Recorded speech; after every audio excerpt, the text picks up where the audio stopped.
working with our communities every day, supporting our media and press, our local lawmakers, and overseeing this experience center that you're in today and the team who runs it. So hopefully you will enjoy a tour with us later after the event. It's really, really great to see a full house. We have so many friends here in the audience, and I so appreciate the time that you've given us this morning to spend with us and to share in some really great news. The key topic we're talking about today is workforce development and how we can best raise our students for a successful future that fits them and helps them live but thrive. And then we'll help our community grow. But before we get into that, I just want to take a moment to recognize some very special people in the audience. So for all the educators and career coaches and students who are here today, thank you so much for all that you do for our communities, for our kids, and for what you will do for our community when you graduate and get jobs. You guys do really, really, really thankless work a lot of times, and it definitely is important to us. Also,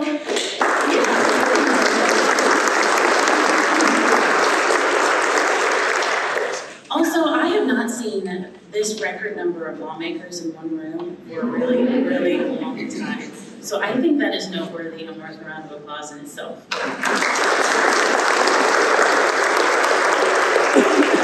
As public servants, I know it's not easy to do the jobs you do and do your day jobs. But we thank you for leading us in our state and our regions and helping to push Mississippi forward, and also for hearing us out today and being part of this important conversation.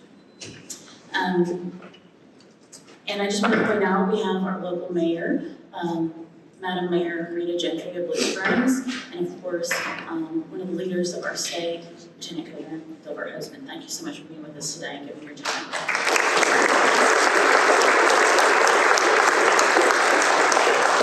Okay, well now it's on to the fun stuff. It's my great pleasure, distinct pleasure, to introduce to you publicly for the first time the 5th president of Toyota, Mississippi, who just recently took office, Eric Skaggs.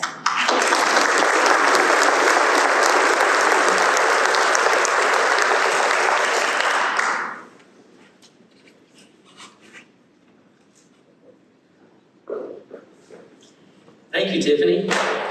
I'm honored to be here today as Toyota, Mississippi's new plant president. Toyota's been my home for more than 30 years. So it's really an honor to now have the opportunity to lead the more than 2,400 team members here in the Blue Springs facility. And what a great start to my new role, to be here with you to celebrate a very unique workforce milestone.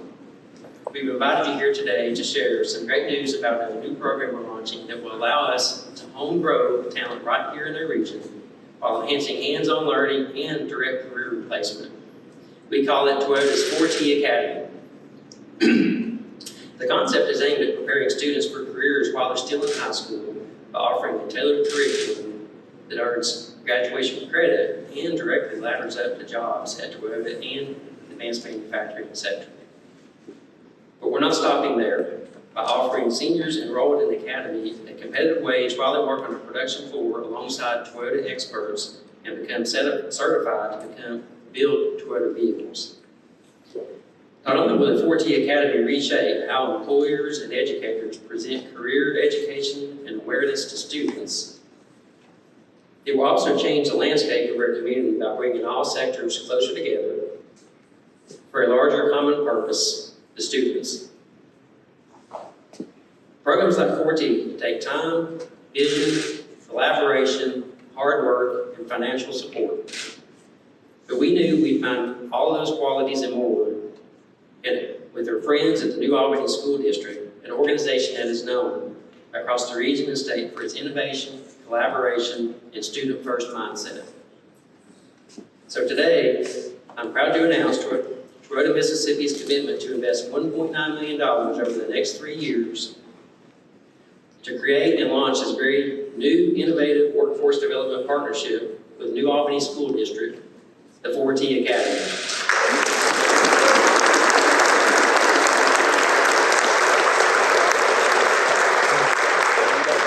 Embedding innovative programs like 4T in our schools changes the landscape of workforce readiness, and it also puts the students in the driver's seat for their careers while giving them the skills, the experience, and the confidence needed to move into high-wage jobs.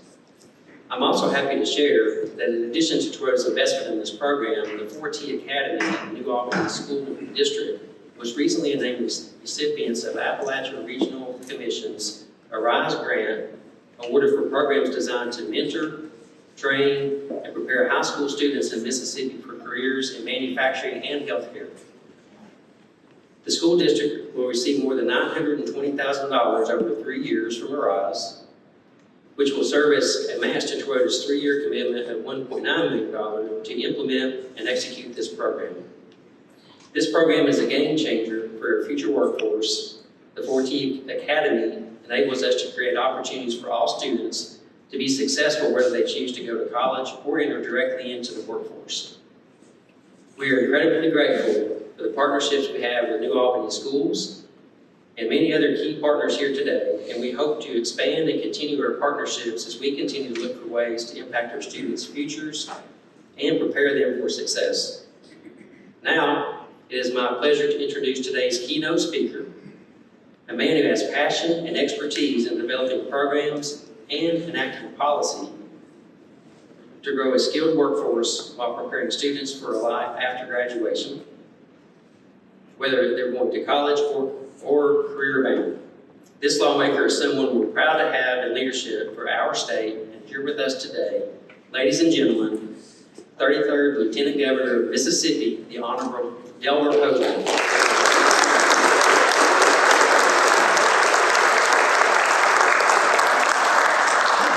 Thank y'all. Great turnout. It's good to see so many people here today. I started looking back at Toyota. I first remember coming up here, it was just dirt being moved and whatnot. And then I noted that Toyota came to the United States in 1957. It was the first time that they showed up over here and started making automobiles, and quickly rose through the ranks. In 2007, they announced this plant, Blue Springs. Mississippi was chosen to be a partner with Toyota. I thought that was really interesting that, we went 50 years, and after 50 years, Toyota selected Mississippi to come here.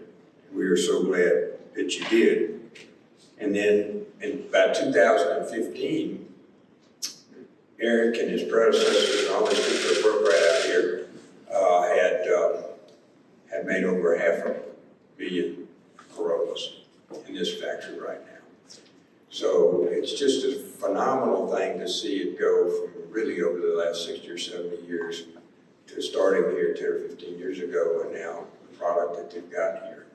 And it is a credit to Toyota selecting Mississippi to be here. Thank you. We're glad you're here.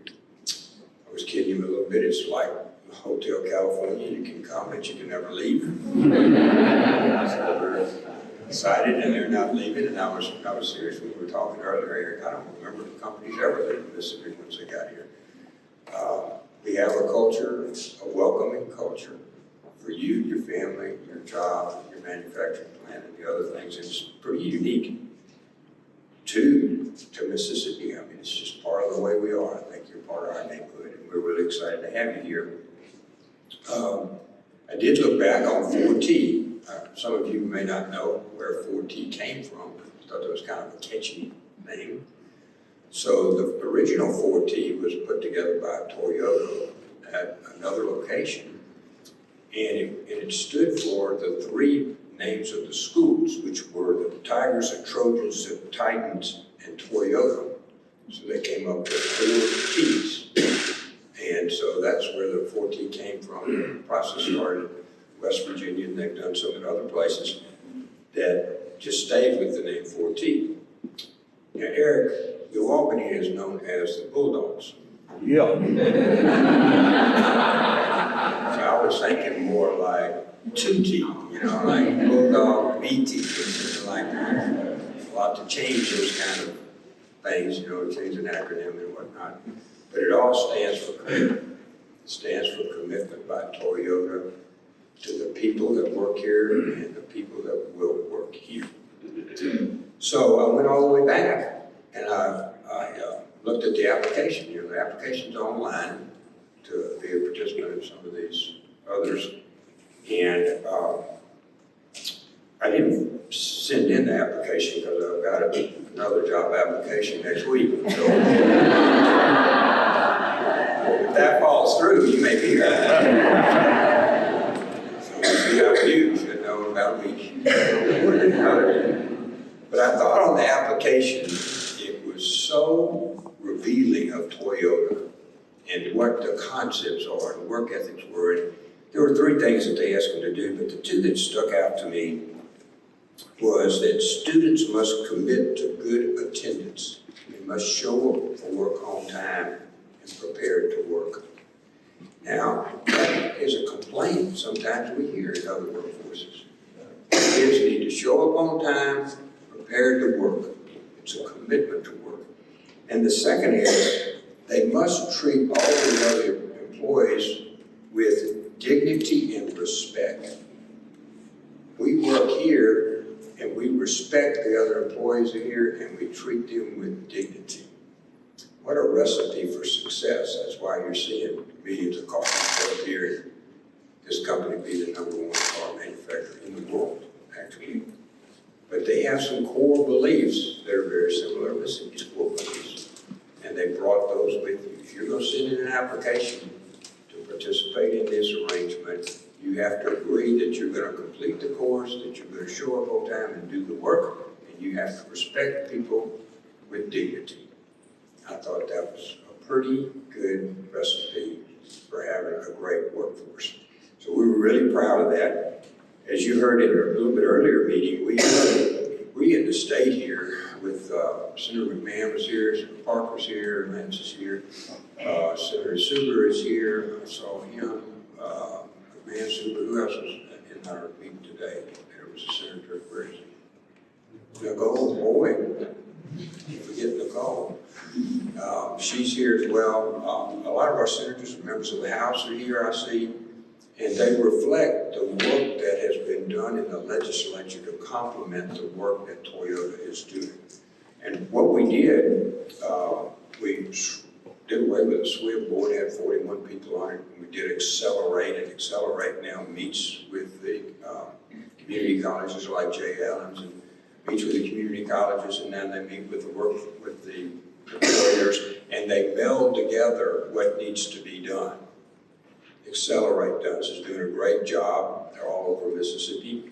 We increased the career coaches. Mr. Kelly's here from Three Rivers. We increased career coaches from 80 to 100 now to 200 are in classrooms all over Mississippi. And those are paid for by the state, not the local education group. And they're paid for by the state to help them come up with a career path. Only 23% of our kids actually end up with a college degree. So that, you know, you can do the math, 77% of them need a career economic path forward. And that economic path forward can be in places just like Toyota where they have a significant positive economic life opportunity in healthcare, retirement plan, and all the other things that you would normally look for. And in many instances, the compensation package here is larger than they would get with a 4-year education. So it became obvious that we needed to expose our students to this kind of working relationship, that not everything has to go to college. And speaking of that, this year we're going to pass the last dollar tuition-free community college program. So our kids now are taking these dual credits. Lance's school is big on this. They get their primary education requirements out in the 8th, 9th, 10th grade. When they get to their senior year, they can do these dual credits for community colleges or universities. And those dual credits will then allow them to pass into, on an accelerated basis, into community college. And we're going to end up paying for their last dollar tuition. So now they have no bumper. There's no stop at high school. And they're going forward to get a degree that may be for some workforce, electricians, it could be HVAC or building or some other degree that goes with that, and possibly others as they go forward. So we're having these dual credits go on and now paying for their tuition in college. So our kids are picking up from pre-K. Now we have public pre-K in Mississippi, some 6,000 kids in that, all the way through the community college, all the way up to 18, 19, 20 years old. we're able to keep them educated, and we're giving them a career path to come to work for Toyota. It's pretty much a phenomenal program. The legislature voted $100 million to go into classrooms this past year to make sure they did. We raised teachers' salaries twice, $5,000 or $6,000 a piece. So you're seeing this complete devotion to building that person to the fact that they're then eligible to come work here, and that they're trained to come work here, and they have a positive economic life. So I think those things are exceptionally important to Mississippi, and I think it's exceptionally important to the state. These career coaches will end up being a tremendous part of where we go in Mississippi. Every child will have, we have 50 or 60 schools now, right now, and we're going to increase it this next year. Every child in public education will have a career coach. And they'll have somebody that sits down with them, where do you want to go? How do you want to get here? This is the best way to get there. These are the courses you need to take. Look, it can be free at community college. We can get that advanced degree. Look, we can go to work here. All of those things are coming together in Mississippi, and I'm so proud to be a part of those. We're dedicated here to not the next election, but to the next generation. That's what you're seeing. All of those things that I'm piling through is the view of the Mississippi legislature, the senators now, and the members of the House that are there. It's their view about the next decade and where we're going to be, both intellectually and economically. And I think they're committing their resources to the right places. We are honored to have a Toyota here. We were excited when Haley Barber announced it, and with your president. We had dreams of what it would turn out to be. Those have been more than achieved by what you do here and your contributions from Toyota to the community and to the school systems, and what you're doing today, which will train hundreds of people over the years in Lance's school to be able to work here, hopefully work here or work in other venues. So not only were we excited, we underestimated the impact that you and your company would have on positive Mississippi. And we are honored that you came and glad that you're here. And it is Hotel California. Thank y'all so much for coming. We'll get to the panel.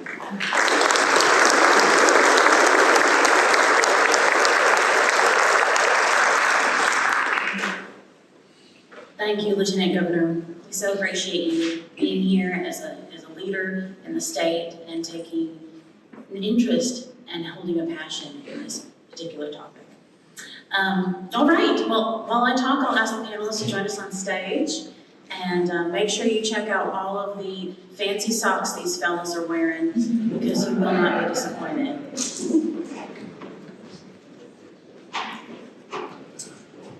We've got a great lineup today. We have 3 senators, 1 representative, some experts in the field from corporate CEO of the Community Development Foundation in Tupelo.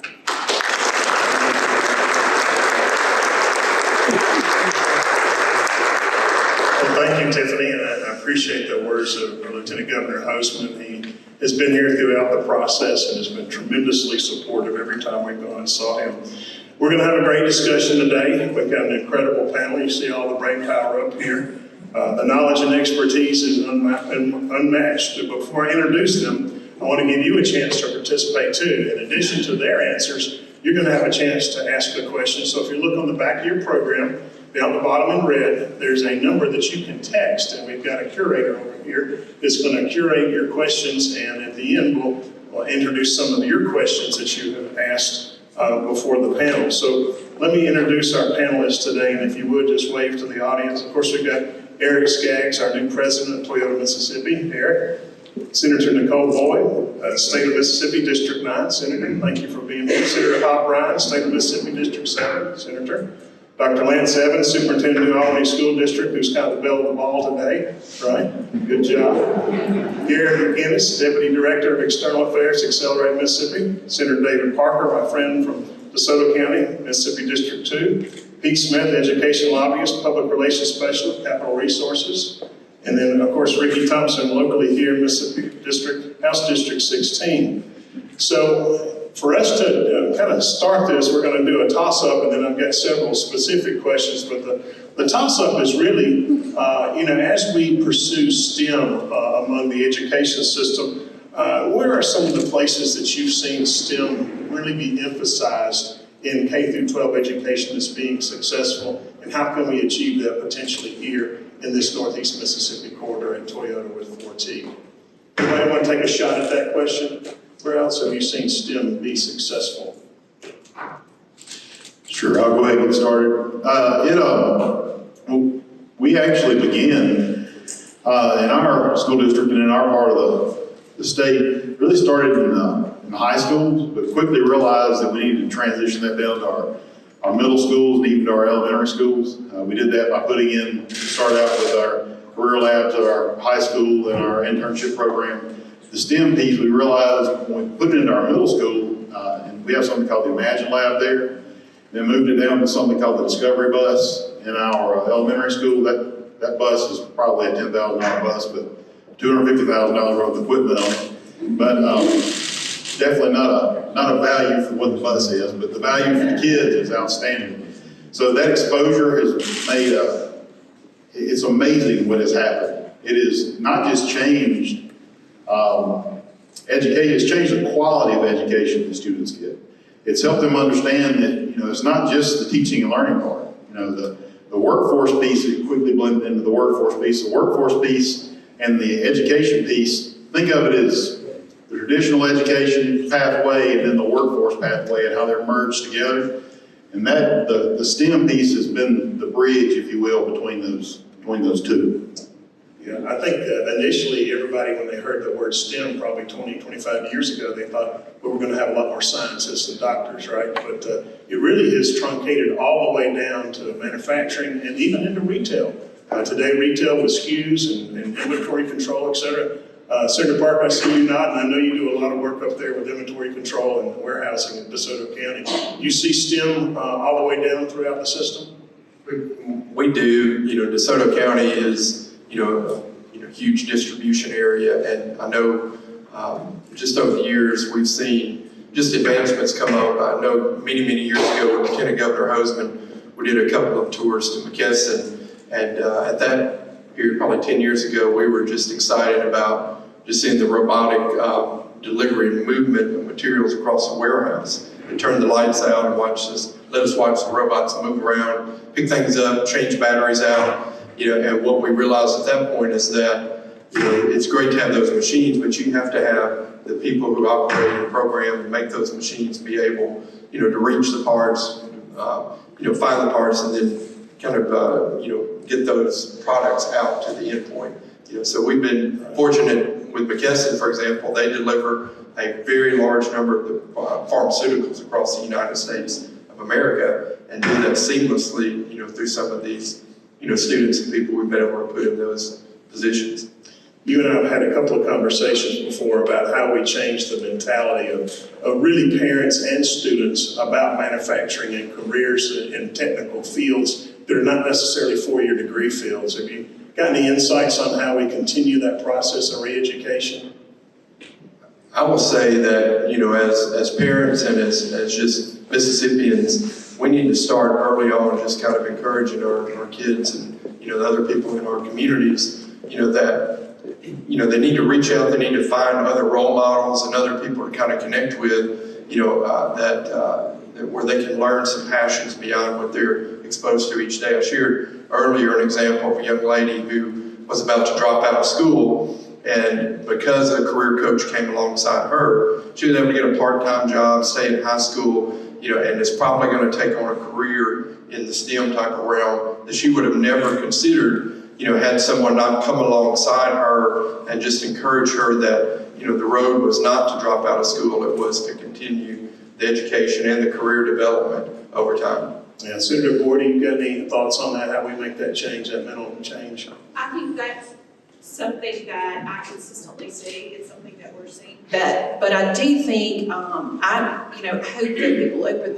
facilities more often. The point was made in an earlier meeting today, no longer do we have traditional big industrial plants. What we have now are centers of technology and excellence with that. And that's what our manufacturing centers look like now. And so I have faced that personally, trying to get people to introduce manufacturing to their children. And there's a little bit of a pushback, and it's because they really don't understand what the nature of what that looks like today. So I would encourage everybody to take a friend and as simple and take them to a facility and let them look at it and see it. But I think it's something we as communities have got to re-educate the public on. Yeah, I think with a tight labor market, a lot of manufacturers are a lot more attuned now to opening their doors and doing tours than they were before. And certainly we want to keep corporate secrets secret. But Gary, having an organization like Accelerate Mississippi focused on workforce development within the state is vital to the continual growth and development of our communities, and that goes without saying. We've talked about STEM a little bit earlier, that reaches beyond just manufacturing. How do you address that, from an Accelerate standpoint? What are the things are you advocating there from an Accelerate standpoint to help further the STEM environment? Well, I think one thing, when our office was created, when Senator Parker wrote the bill a couple of years ago, the leadership of the Lieutenant Governor and all the other legislators in the room today, they gave us quite a broad mandate to really understand the entire workforce system and all its complexity, all the pieces and the funding mechanisms, and to analyze it and take a critical look at what's working and what's not. And so part of that, I'll be honest, one of the first places we visited was New Albany High School. And you go in that school, in the middle school, and you see the technology that's available to those middle school students, those 6th, 7th, and 8th grade students. Or you go in Gulfport High School, where they're teaching career and technical education directly across the hall from mathematics and geometry, and they're integrating the concepts of AutoCAD and those mathematics. You say, oh, what we need to do is lift these high performers up and make sure the rest of the state as a whole understands their models. We just need to replicate them, multiply them, and make sure that a heck of a lot more of our students have the opportunity to see what's happening in New Albany High School and what's happening in Gulfport High School. Good point, good point. Representative Thompson, we've talked about a little bit about diversity in STEM, obviously in DeSoto County with warehousing and distribution and logistics, and now we talk about we're sitting in the middle of the most advanced manufacturing in our region here at Toyota, but there's a lot more diversity for STEM than just manufacturing and distribution. There's things in medical field that I know you're familiar with. Talk a little bit about the diversity in manufacturing, or diversity in STEM, not just in manufacturing. Well, thank you, David. The landscape has really changed now when you look at technology and how it's come to medicine. And you look at a lot of different things when it comes to AI, when it comes to different types of surgeries and stuff like that. And you look at all the individuals that make up when it comes to healthcare system. You look at surgical techs. You look at all the people that make up the difference when it comes to healthcare. And when you look at diversity and stuff like that, that means technology is definitely moving forward. When I say it's moving forward, you look at the things when it comes to AI, when it comes to different types of surgery. We no longer have to go through those in-depth things. It's more qualified when you have technology there to do things more simply, causing less traumatic things. And you look at if you have like a traumatic accident, you have all the people there, you have the technology there, you have the scans, everything that you need to make sure that the person survived in a traumatic accident they may have or something like that. So when you look at the landscape and the things that we can do now is really changing. If you look at STEM and the definitely things we need to look at when it comes to high school students, how they can really get involved and exposed to a lot of different things when it comes to CT, what they can do when it comes to the nursing field, when it comes to a lot of different stuff. It's something that we can all look at and be proud of what we do in North Mississippi when it comes to the junior college and senior colleges. Absolutely, absolutely. I know that the hospital is now using virtual checkout when you finish your stay at the hospital. And I've used that before when I've been at the Hilton or the Marriott, but I'm going to take a little bit used to first now. But I have folks in the hospital when the doctors made their rounds early in the morning and said, all right, you ready to go today? And we had to wait till 12 or 1 o'clock to check out, and then they had to vacate that room. And this allows them to turn that room over more quickly and certainly gives them a little efficiency in that process. Eric, we've talked a little bit about manufacturing, but I know that Toyota is a leader in being able to apply some of these techniques and technology. In addition to 4T, what other creative tactics is Toyota using here in Mississippi to deploy and attract and retain the best and the brightest in our region? Thank you for the question. We're very proud here at Toyota, Mississippi, that our workforce is one of the most diverse locations we have within the country. See that as part of the respect for everyone and continuous improvement. They're pillars of our house. And so some other tactics we also have. We see this as a place where team members can not only make a career, but they can learn the skills to do the job, but also are empowered to improve their job and decide how their job should be set up and how their job should be performed.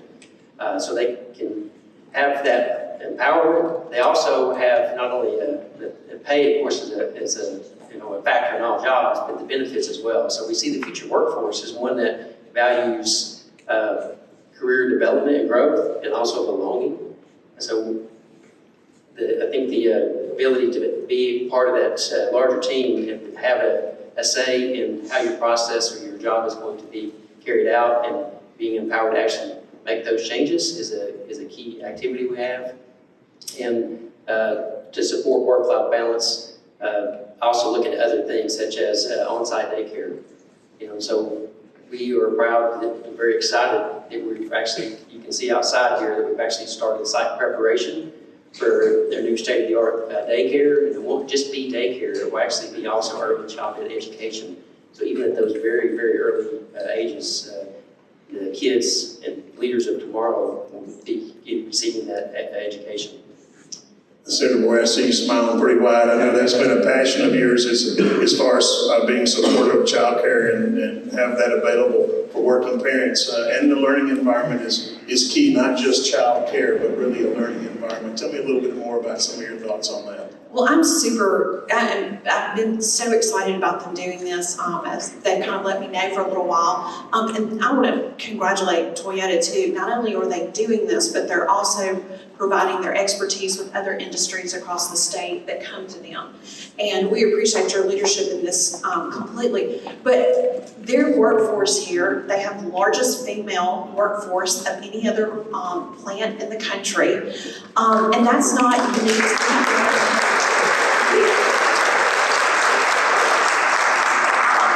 I have another national industry that's in Pinellas County. They also have the largest female workforce of any of their plants in the country. And for females, I was looking at these studies just last night. Over 50% of females, it is one of the barriers of them being able to enter the workforce or to rise in position at their individual industries. And so Toyota has alleviated this.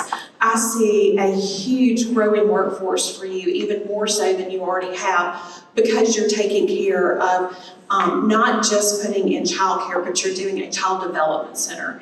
And so we're so excited to see the leadership in this, but I think this is something that many companies are looking at. They don't know what to do about it. But we want to make sure, we have a lot of women out there that want to work and they want to gain those additional job skills. So I think this is a great way to start. Absolutely, absolutely. If we're going to ask everyone to work, if we're going to have an equal load, we ought to be able to provide that opportunity. Senator Bryan, we've talked a lot of times about the classroom itself, how we can prepare the classroom better for K through 12, the basics, reading, writing, and arithmetic, as we used to say. To me, how do we continue to strengthen the foundations of those entities, those subjects, in order to be able to take on things like STEM? How do we continue to make the classroom better? Well, David, when I realized I was going to get anywhere close to a microphone, I would just take whatever time I had and do nothing but brag on Toyota. I mean, they are good folks, and we're so fortunate to have them. I tend to be leery of outsourcing and privatization and everything else, but if there's any way we could just turn the entire executive branch of state government over to Toyota, I'd be for it. it's particularly a pleasure to be here next to David Parker, who has worked so hard on this. I may know a few of the chapter headings. He knows the text, and it's great to be here. But I particularly want to mention Representative Thompson, because unlike the other people on this platform, he's my constituent, and this is the time of year some of us pay particular attention to our constituent. Thank you for the opportunity to say something about the liberal arts. If what we're going to do, and properly so, is focus more on career opportunities and focus on job training that you know actually has something to do with jobs, and all the improvements that we're making in that area, we don't need to overlook the liberal arts. Take the prologue to the Canterbury Tales. Half a millennium ago, half a world away, not a better description of springtime in the English language. You don't need to be able to get out of high school without knowing the prologue to the Canterbury Tales. Think about Shakespeare. Beethoven's Ninth Symphony. I mean, I know there's that problem with the sing-along in the fourth movement that's based on German literature, but nevertheless, you need to be aware of these things. The great heritage that we have in Mississippi in the area of literature and theater and music and on and on and on. You've got to learn something about history. You've got to learn the history of the state, how we got here.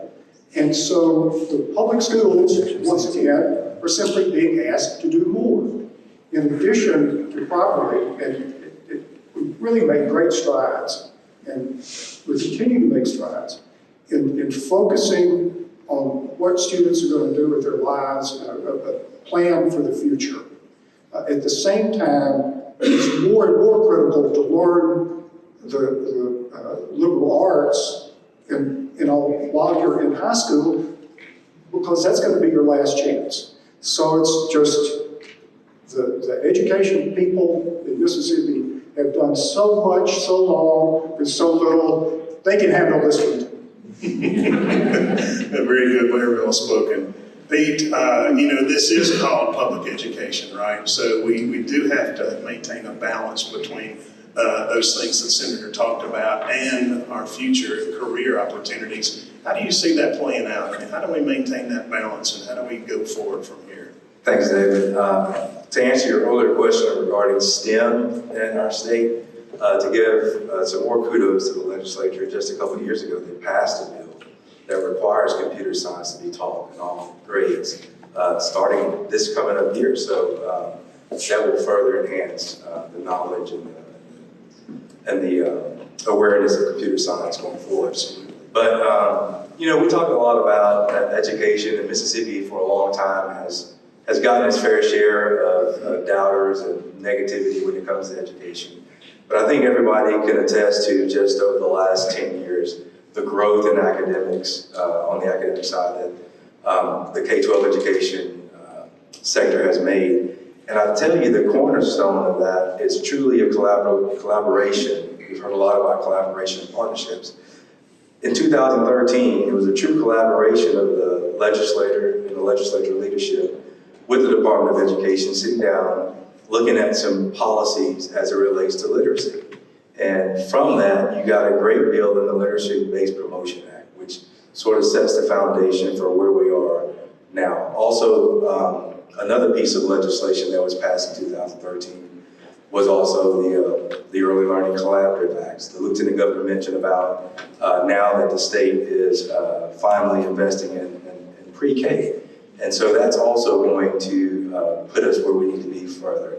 So going forward, I see these pieces of legislation, these policies, the hard work of all the educators like Lance, administrators, going forward to put a better student forward, a more proficient student in reading, a more proficient student in math, in turn will help the Toyotas of the world prosper. It's a great balance and a great one to kind of transition. Lance, I guess the ball's going to be in your court now, and they've all kind of pointed to you, so you're going to be able to do that. We're going to have a lightning round. So all of our participants have a little dry erase pad, and we're going to ask them, this is crazy, and it's going to be fun. I promise. We're gonna ask them to give a one-word answer, and we're gonna ask some questions. And so, I'm not sure what they get a Toyota at the end of the lightning round. I'm just kidding. They get to drive in a Toyota. Okay, I got that. Okay. So our first question is these are one-word answers, Senator. Okay, Senator. Hyphenated is acceptable. How would you describe today's workforce in one word? How would you describe today's workforce in one word? Where's my music?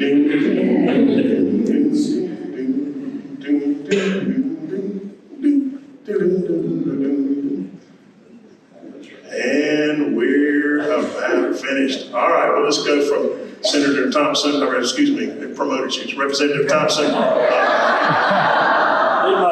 the way down. So we got humble, hungry, curious, growth centered. I like Amanda hyphenates. Competitive, innovative, thirsty, and advanced. All right, what do y'all think? All right, how do you define success in workforce readiness? How do you define success in workforce readiness? One word.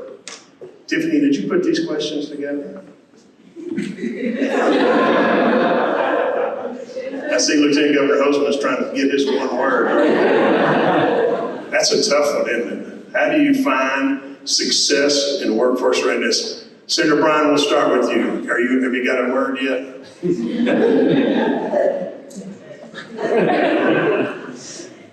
Senator Parker, you got a word yet? I think you stumped him, Tiffany. All right, who's got a word? Lance, you got one. Employment, ability to think. Proficient. Teachable. Skilled with confidence. Skilled and changing. Okay, those are great words. Let's give them a round of applause. All right, I'm going to skip around here because we got 30 of them, and I'm just going to pick a couple more. What's Mississippi's best asset for workforce and economic development? What is Mississippi's best asset for workforce and economic development? Our best asset.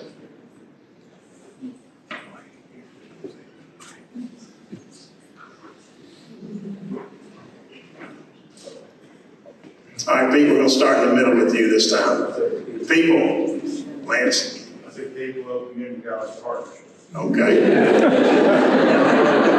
That's that one word, isn't it? One word.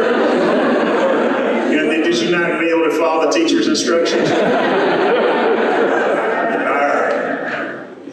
Parents, parents, we hadn't talked about parents. People, teachers, school teachers, workforce, desire. I like that. Okay. All right, this is an easy one. Should be a one-word answer, maybe 2 words, hyphenated. What was your first job?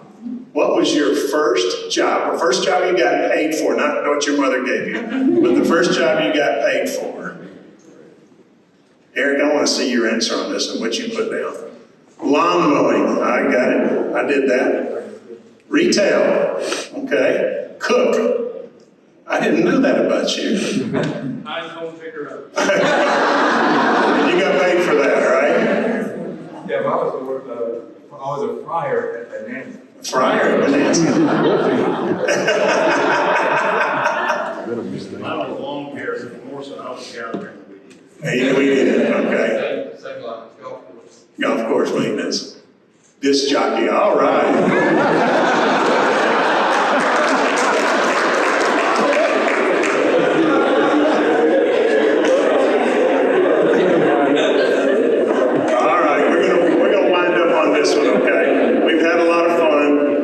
This is a serious one we can wind up with. What one skill do you think is essential in your job today for the workforce? What skill is essential in today's workforce for them to be successful? What skill is essential? If you could pick one, I always tell high school students when they have me speak to high school students is you've got to pick a skill you enjoy doing because you're going to do it for the rest of your life and have a passion to it. So what one skill could that be? Critical thinking, communicator, communication, ability to think, absolutely, confidence, ability to think.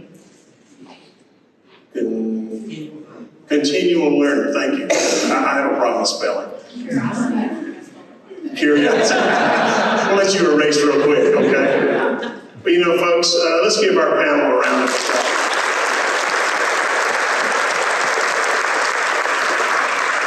Tiffany, do you want to do any from the audience, or did I cover most of them, or you want to ask one from the audience?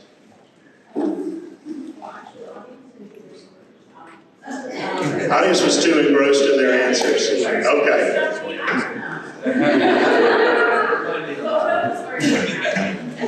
Well, I can tell you for me, thank you, Tiffany, thank you, Toyota. Let's give Toyota a round of applause.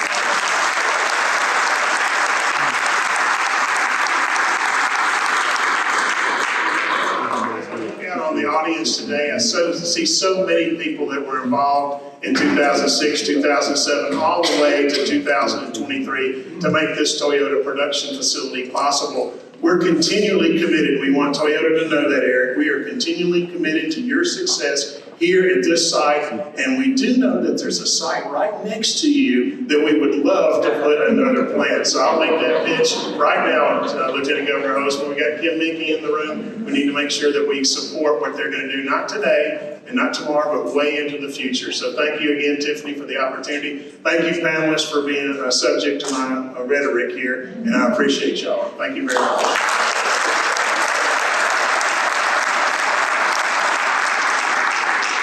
Thanks, David. Thank you to all the panelists. Again, Lieutenant Governor, thank you. One more round of applause.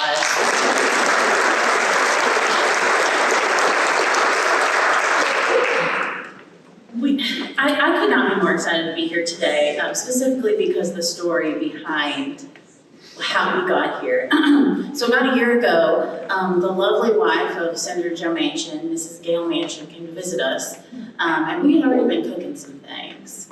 But, you know, she is the federal chair of the ARC, and as you heard, we just received, the program in New Albany received a grant from the ARC.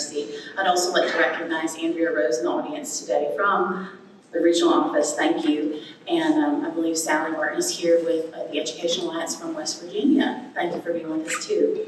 So Mrs. Manchin, you know, she is a huge proponent for workforce development in students. She has the empathy and the passion and the understanding and vision that they need, that we all need to embrace. And she's a friend and a fan of our 4T program in West Virginia. So when she came to visit us and see our facility, she challenged us to follow through with the vision to bring 4T down here to Mississippi. And at that point, we didn't know who it would be, but we soon found our friends in Albany and Lance with his stellar team and outstanding leadership. And so I'm really, really pleased to be able to stand here a year later and say that we made it happen.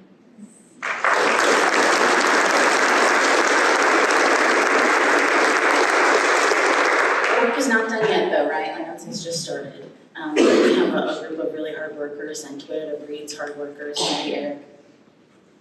We live to work. And Toyota's commitment is strong in this program. You know, we made a $1.9 million investment over 3 years. And I don't know if any of you know the story behind our name, Toyota, and why it's different than Akio Toyota. He has a D, we have a T. Because we changed the number of strokes it takes to make the letter D in Japanese was not lucky. So we changed it to a T because the number of strokes that it took to make was lucky. We like even numbers at Toyota, and 1.9 just doesn't do it. So I am proud to announce, rounding us up to $2 million, a $100,000 gift to the Albany School District to help you build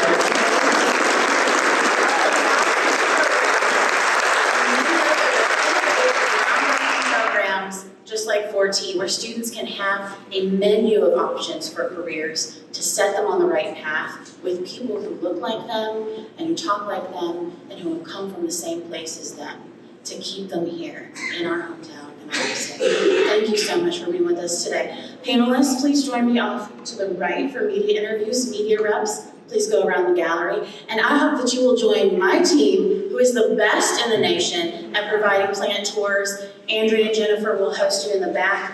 Hop on those little baby shuttles and drive on down to the plant and see where we build the world's best-selling car, the Toyota Corolla. Thanks, y'all.